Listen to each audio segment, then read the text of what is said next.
હું કાસોડ ગામનો રહેવાસી ભાસ્કરભાઈ કનુભાઈ પટેલ આઝાદ ચોકમાં રહું છું.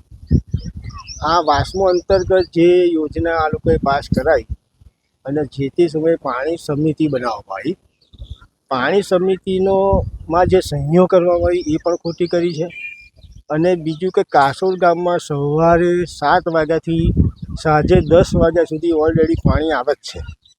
તેમજ આ સરપંચ જ્યારે સત્તામાં બેઠા ત્યાર પછી 8 થી 10 બોર બનાવવામાં આવેલા છે. તે છતાં પણ આ સ્કીમ કેમ પાસ કરવામાં આવી, આની અંદર ક્યાંક ને ક્યાંક ખોટું થઈ રહ્યું છે એવું લાગી રહ્યું છે. તો જો આની પૂરેપૂરી તપાસ કરવામાં આવે તો ઘણું બધું નીકળી શકે એમ છે. હાલ તો નહીં, અને છેલ્લા 10 વર્ષથી પણ પાણીની કોઈ અછત હતી જ નહીં. અને જે પરા વિસ્તારમાં અને જ્યાં જ્યાં થોડી અતિ અસર, ત્યાં આ સરપંચને સત્તા સંભાળ્યા બાદ નવા બોર પણ કરીને આપવામાં આવેલા છે. મારું નામ શ્રીકાંત કુમાર હર્ષદભાઈ પટેલ, ગ્રામ પંચાયત વોર્ડના સભ્ય છું, વોર્ડ નંબર 7. હવે વાસ્મો અંતર્ગત યોજના કાસોડમાં ચાલુ થઈ ત્યારે થોડા ઘણા કામના વિરોધને લીધે ભાસ્કરભાઈએ આરટીઆઈ મુજબની માહિતી માગી.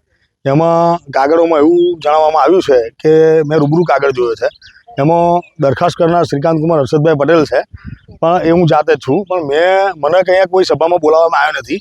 આખી સભા અહીંયા રચાઈ જ નથી પંચાયતમાં, કારણ મને જાણ બી નથી થઈ અને મારી ખોટી સહી કરેલી છે. એટલે એની પર કાયદેસર કાર્યવાહી કરવી જોઈએ. બીજું કે જ્યારે આ પાણીની ટાંકી બનતી હતી ત્યારે આ રેતી અત્યારમાં તમે જોઈ શકો છો કે આ રેતી કેન્સલ કરેલી છે. એટલે રેતી સાવ ખરાબ છે, એટલા માટે કેન્સલ કરેલી છે. બીજું કે એના બદલામાં નવી રેતી આવેલી છે. એટલે આ રેતી તો સાવ ખરાબ છે, નક્કી થઈ ગયું, અને એના માટે બીજી રેતી આવેલી છે. જ્યારે બીજું કે ટાંકી એના પાયા જ્યારે નખાતા હતા ત્યારે 25 mm સરિયાનો ઉલ્લેખ વાસ્મો અંતર્ગત યોજનામાં લખાયેલો છે, તો અહીંયા આગળ 20 mm જ સરિયા વાપરેલા છે. એટલે ક્યાંક ને ક્યાંક બધી ગડમથલ ચાલી રહી હોય જણાવવામાં આવ્યું છે. સમિતિ પણ ખોટી અને મટીરિયલમાં પણ ભ્રષ્ટાચાર. સમિતિ તો ખોટી જ છે, કોઈ એવી સભા યોજાઈ જ નહીં અને પાણી સમિતિ બનાવી પણ બી નથી. આ ખબર નહીં ક્યાંથી ક્યાં સહી કરી લાવ્યું છે.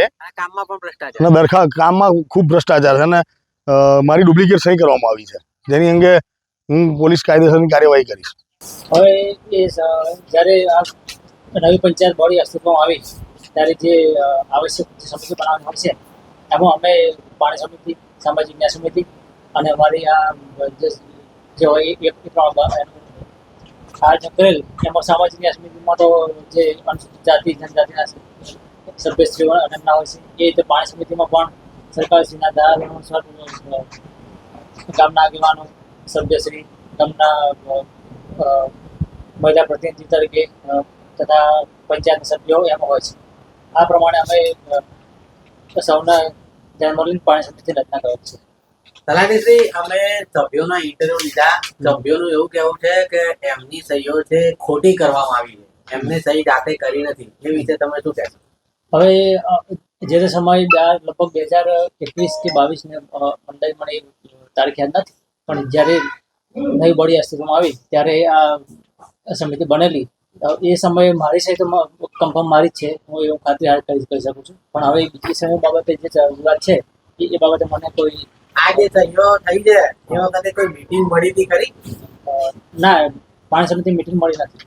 મીટિંગ મળી નથી તો સમિતિની રચના કઈ રીતે થઈ? એ તો અમારી જે સામાન્ય સભા હોય એમાં અમે સૌ સભ્યોએ એ સમય ચર્ચા કરી હતી અને આ પ્રમાણે અમે જેમની દરખાસ્ત છે આ સમિતિની અંદર, એ દરખાસ્ત કરનાર પોતે આ ઉભા બરાબર એ ના પાડે છે કે મારી સહી નથી, તો તમે શું કહેશો?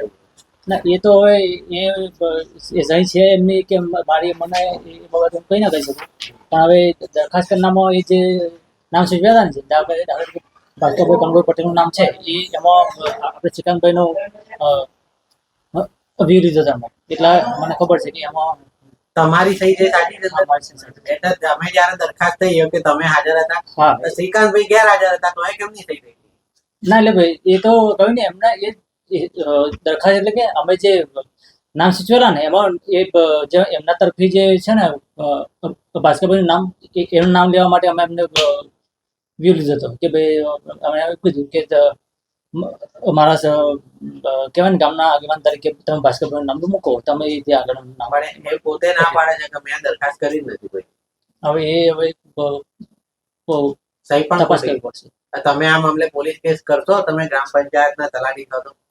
પણ એ બાબતે કોઈ આગળ જતા કંઈક કશું એના જે ગ્રામ પંચાયત કોઈ નુકસાન હોય એવું લાગે કે ગ્રામ પંચાયત કે એને સરકારી ચોબંડર નુકસાન હોય કે પાણી સમસ્યાના અને 90 લાખ રૂપિયા વપરાઈ રહ્યા છે, ખોટા વપરાઈ રહ્યા છે, નુકસાન જ ને સરકાર. ના એ આ બધા ગ્રામ પંચાયતના સભ્યો ના એ તો કામ દેખાય છે, એ તો કામ દેખાય છે જે કામ થઈ રહ્યું છે. પણ ગામમાં પૂરતું પાણી આવે છે 12 કલાક સુધી, તો પછી નવો એક્સ્ટ્રા 90 લાખનો ખર્ચો કરવા કઈ જરૂર? એ તો ભાઈ તમે અહીંયા જશો ગામમાં ફરશો અને ફર્યા વાઇઝ તમે જશો તો ખબર પડશે કે દર વર્ષે કેટલી લાઈન તૂટે છે, કેટલી પાઇપલાઇન લીકેજ થાય છે. એ કારણથી અમે આ નવી પાઇપલાઇનનું આયોજન કર્યું છે. હેલો ભુજ, તો કેમ છો તમે? આજે હું તમને એવા શોરૂમની વિઝિટ કરાવું છું જે છેલ્લા 10 વર્ષથી કચ્છની જનતાના પ્રેમ અને વિશ્વાસથી મહેકતું લુગડા બજાર ફેમિલી શોરૂમ. આ શોરૂમમાં સ્ટાર્ટિંગ પ્રાઇસ 399થી છે, જેમાં kids wear, girls wear, boys wear અને જેન્ટ્સ વેર અને લેડીઝ વેરમાં પણ ન્યૂ વેરાયટીવાળું કલેક્શન પણ જોવા મળી રહેશે. અને જેન્ટ્સ માટે વેડિંગ કલેક્શન અને કુર્તા કલેક્શન પણ બહુ જ સારું છે. એનિમલ મૂવીનો પાર્ટ 2 આવે કે ના આવે, પણ એનાથી પહેલાં અમે લઈ આવ્યા છીએ લુગડા બજાર પાર્ટ 2, જેમાં તમને કિડ્સ વેરમાં વિન્ટર વેર સમર કલેક્શનનો ન્યૂ સ્ટોક આવી ગયો છે. લેડીઝ વેરમાં પણ ન્યૂ ડિઝાઇનમાં kurti, top and coat set best price थी स्टार्ट थाय छे. तो जेंट्स वेर में भी मिल जाएगा boss. Leather, jacket, brand pants and check shirts, formal shirts, track pants પણ બેસ્ટ થી બેસ્ટ પ્રાઇસ સાથે.